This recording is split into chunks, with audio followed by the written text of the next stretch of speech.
చేబ్రోలు గ్రామంలో వేంచేసి ఉన్నటువంటి శ్రీ గంగా పార్వతీ సమేత నాగేశ్వర స్వామి వారి దేవాలయము శ్రీ విశ్వావసు నామ సంవత్సర కార్తీక శుద్ధ పూర్ణిమ పర్వదినమును పురస్కరించుకుని అత్యంత శోభాయమానముగా తీర్చిదిద్దబడినది. ధ్వజదర్శనము అనంతరము ముఖమండపము,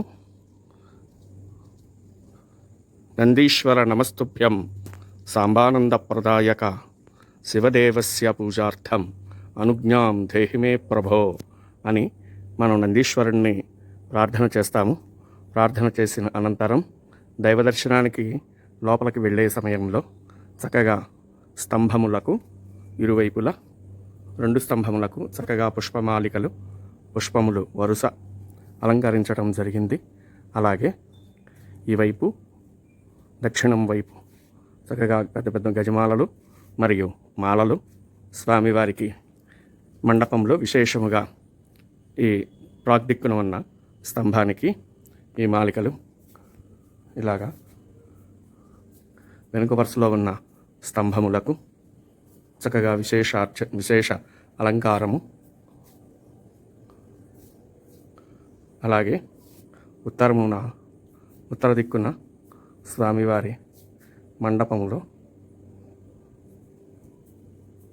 గజమాలలు, పుష్పమాలికలు అత్యంత శోభాయమానముగా అలంకరించుట జరిగినది.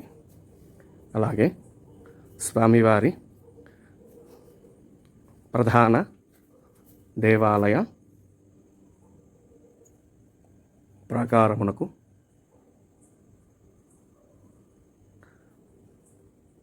దేవాలయం యొక్క ప్రధాన ద్వారమునకు విశేషముగా అలంకరించుట, అట్లే గజమాలలు స్వామివారి సన్నిధిలో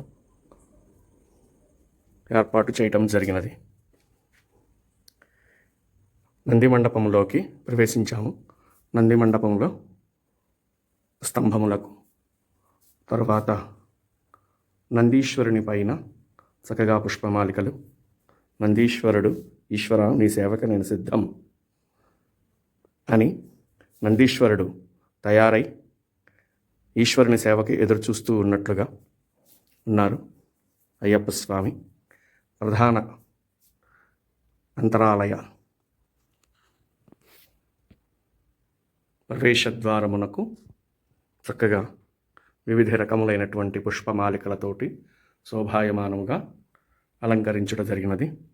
గులాబీ పుష్పమాలికలతోటి ద్వాదశ జ్యోతిర్లింగ స్వాములకు అలాగే ఈ రీతిగా విశేషముగా అలంకారం చేయుట జరిగినది. ఈశ్వరుని గర్భాలయ ప్రధాన ద్వారమునకు స్వర్ణ మకుటాయమానముగా చక్కగా కాంతులేనుతున్న గర్భాలయ ద్వారమునకు కూడా విశేష గజమాలికలతోటి అలంకరించుట, గజలక్ష్మీదేవికి గజమాలలతోటి అలంకరించుట జరిగినది. ఈశ్వరుడు అభిషేకమునకు సిద్ధమై ఉన్నారు కనుక స్వామికి అభిషేకానంతరం విశేషముగా అలంకరిస్తాము. అమ్మవారు భక్తులు సమర్పించినటువంటి పసుపు కుంకుమ విశేషమైన నూతన వస్త్రములతోటి శోభాయమానముగా అమ్మవారి